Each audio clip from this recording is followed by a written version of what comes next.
Hi friends, welcome to லட்சம்ஸ் recipe. இன்றைக்கி நம்ம சேனலில் இந்த மாதிரி பாவக்காய் புளிக்குழம்பு தான் செய்ய போகிறோம். எப்படி செய்யறதுன்னு பார்க்கலாம் வாங்க. ரொம்பவே சூப்பராக அல்டிமேட்டாக இருக்கும். ரொம்ப சிம்பிளாகவும் இருக்கும், ஈஸியாகவும் இருக்கும். இந்த பாவக்காய் குழம்பு வச்சிங்கன்னா குழந்தைங்க கூட போட்டு சாப்பிடுவாங்க. இந்த புளிக்குழம்பு அவ்வளோ அருமையாக டேஸ்ட்டாக இருக்கும். இப்போ எப்படி செய்யறதுன்னு பார்க்கலாம். இன்றைக்கி லட்சம்ஸ் ரெசிப்பியில் பாவக்காய் வச்சு தான் புளிக்குழம்பு செய்ய போகிறோம்.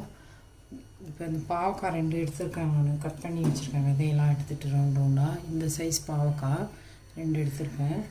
அதுக்கு தேவையானது பார்த்திங்கன்னா கொஞ்சமாக சின்ன வெங்காயம் ஒரு 15 வச்சுருக்கேன். ஒரு பெரிய வெங்காயம் ரஃபாக கட் பண்ணி வச்சுருக்கேன். ஒரு 2 சின்ன பூண்டு உரித்து வச்சுருக்கேன். ஒரு தக்காளி கட் பண்ணி வச்சுருக்கேன். கருவேப்பிலை வச்சுருக்கேன். தாளிக்கிறதுக்கு பார்த்திங்கன்னா கடுகு, சீரகம், வெந்தயம், உளுத்தம்பருப்பு வச்சுருக்கேன். வெந்தயம் ஒரு அரை டீஸ்பூனுக்கு கம்மியாக வச்சுருக்கேன். புளி பார்த்திங்கன்னா ஒரு பெரிய லெமன் சைஸ் புளி ஊற வச்சுருக்கேன். அடுப்பு ஆன் பண்ணி ஒரு கடாய் வச்சுக்கலாம். கடாய் காஞ்சிடுச்சு. குழம்பு தாளிக்கிறதுக்கு நல்லெண்ணெய் எடுத்துக்கோங்க, அதுதான் நல்லாயிருக்கும்.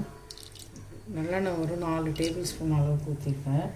இப்போ நம்ம ஃபஸ்ட்டு பாவக்காயை அதில் வதக்கி எடுத்துக்கலாம் எண்ணெயில்.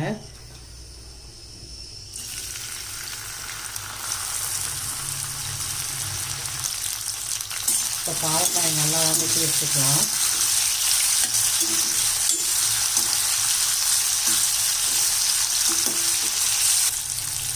இப்போ பாவக்காய் எண்ணெயில் நல்லா வதக்கிட்டு பாவக்காயை நல்லா ஒரு 2 நிமிஷம் வதக்கி எடுத்துக்கோங்க.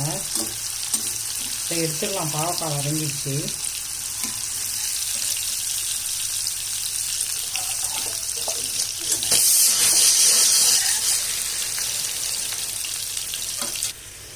இப்போ அதே எண்ணெயிலேயே இந்த தாளிக்கிறதெல்லாம் சேர்த்துக்கூட ஒரு காஞ்ச மிளகாய் சேர்த்துக்கிறேன். இப்போ அதே எண்ணெயிலே இப்போ தாளிக்க சேர்த்துக்கலாம். கடுகு, வெந்தயம், சீரகம், உளுத்தம்பருப்பு சேர்த்துப்பேன்.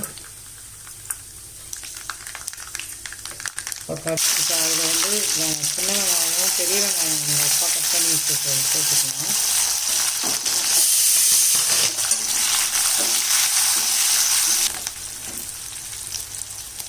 இப்போ 2 சின்ன பூண்டு உரித்து வச்சுருந்ததை ஒரு 4 பல் வச்சுட்டு மீதி எல்லாம் சேர்த்துக்கலாம். இதை லாஸ்ட்டாக நசுக்கி போட்டுக்கலாம். நல்லா வாசனையாக இருக்கும் குழம்பு. கருவேப்பிலையும் சேர்த்துக்கலாம்.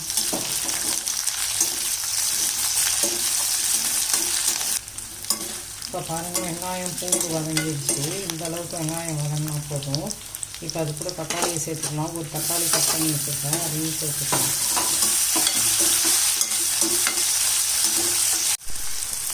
இப்போ பாருங்கள், வெங்காயம் தக்காளிலாம் வதங்கிடுச்சு. இப்போ குழம்புக்கு தேவையான அளவு உப்பு நான் ஒரு டீஸ்பூன் அளவு சேர்த்துக்கிறேன். அப்புறம் இப்போ வீட்டில் அரைச்ச குழம்பு மிளகாய் தூள் நான் சேர்க்குறேன். 4 டீஸ்பூன் அளவுக்கு சேர்க்குறேன். நீங்கள் உங்கள் காரத்துக்கு தகுந்த மாரி குழம்பு மிளகாய் தூள் இருந்தால் செய்யுங்க. அப்படி இல்லாட்டி வெறும் மிளகாய் தூள் 1.5 ஸ்பூனும், தனியாத்தூள் 3 ஸ்பூன் சேர்த்துக்கோங்க, நல்லாயிருக்கும்.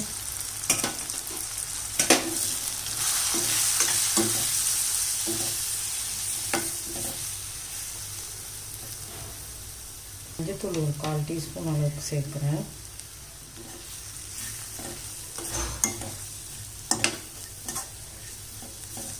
இப்போ நம்ம கரைச்சி வச்சிருக்க புளியை சேர்த்துக்கலாம். ஒரு பெரிய லெமன் சைஸ் புளி கரைச்சிருக்கேன் ஊற வச்சு.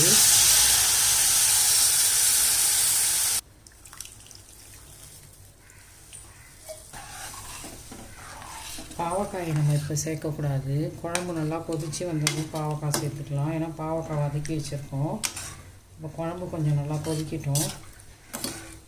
இப்போ இதில் இன்னும் கொஞ்சம் தண்ணி சேர்த்துக்கலாம். இப்போ குழம்பு கொதித்து வர்றதுக்கு கரெக்டாக இருக்கும்.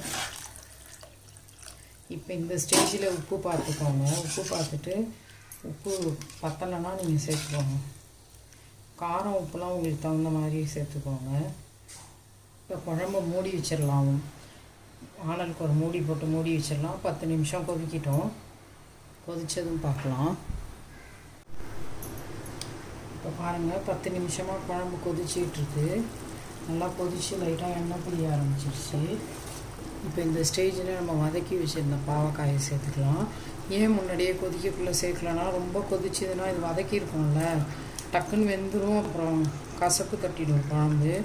அதனால் வதக்கி வச்சுருந்து இந்த மாதிரி குழம்பு நல்லா கொதித்து எண்ணெய் பிரிஞ்சு வரும்போது போட்டு ஒரு 5 நிமிஷம் மூடி வச்சிடலாம். இப்போ பாவக்காயை சேர்த்துட்டு ஒரு 5 நிமிஷம் மூடிக்கலாம். இப்போ பாவக்காயை சேர்த்துட்டேன், ஒரு 5 நிமிஷம் கொதிக்கட்டும். இப்போ பாருங்கள் பாவக்காய் சேர்த்து ஒரு 5 நிமிஷம் நல்லா கொதிச்சிருச்சு. எண்ணெய் நல்லா பிரிஞ்சு வர ஆரம்பிச்சிருச்சு குழம்பு. இப்போ பாருங்கள் பாவக்காய் சின்ன வெங்காயம் போட்டு பாவக்காய் புளிக்குழம்பு ரெடி ஆகிடுச்சு. ரொம்ப சிம்பிளாக ஈஸியாக இருக்கும், ரொம்பவே டேஸ்ட்டாக இருக்கும். நம்ம இந்த சின்ன வெங்காயம் இதெல்லாம் பூண்டெல்லாம் உரித்து வச்சிட்டோம்னா டக்குன்னு இந்த குழம்பு ரெடி பண்ணிடலாம். தெரியுதா, நல்லா எண்ணெய் பிரிஞ்சு வர ஆரம்பிச்சிருச்சு, குழம்பு ரெடி ஆகிடுச்சு. இப்போ ஒரு 4 பல் பூண்டு நசுக்கி வச்சுருந்த சேர்த்துக்கிட்டோம்னா நல்லா வாசனையாக இருக்கும். அது கூடவே ஒரு ஸ்பூன் தூள் வெல்லம் சேர்த்துக்கிறேன். ஏன்னா பாவக்காய் குழம்புக்கு கண்டிப்பாக சேர்த்தோம்னா நல்லாயிருக்கும். பாருங்கள் பாவக்காய் குழம்பு சூப்பராக ரெடி ஆகிடுச்சு. அவ்வளோதாங்க, சிம்பிளாக பாவக்காய் புளி குழம்பு ரெடி ஆகிடுச்சு. இப்போ ஸ்டவ் ஆஃப் பண்ணிக்கலாம். இப்போ பாருங்கள் சூப்பரான சுவையில் பாவக்காய் புளி குழம்பு ரெடி ஆகிடுச்சு. இந்த மாதிரி மிஸ் பண்ணாமல் செஞ்சு பாருங்கள், ரொம்ப சிம்பிள் அண்ட் ஈஸி, டேஸ்டியாக இருக்கும். டயபெட்டிக் பேஷண்ட் பாவக்காய் சாப்பிட்றது ரொம்ப நல்லது, எல்லாருமே சாப்பிட்லாம், வயிற்றில் உள்ள பூச்சிகள்லாம் போயிடும். இந்த மாதிரி பாவக்காய் புளி குழம்பு செஞ்சு பார்த்துட்டு லட்சம்ஸ் ரெசிபியை லைக் பண்ணுங்கள், ஷேர் பண்ணுங்கள், சப்ஸ்கிரைப் பண்ணுங்கள். தேங்க்யூ.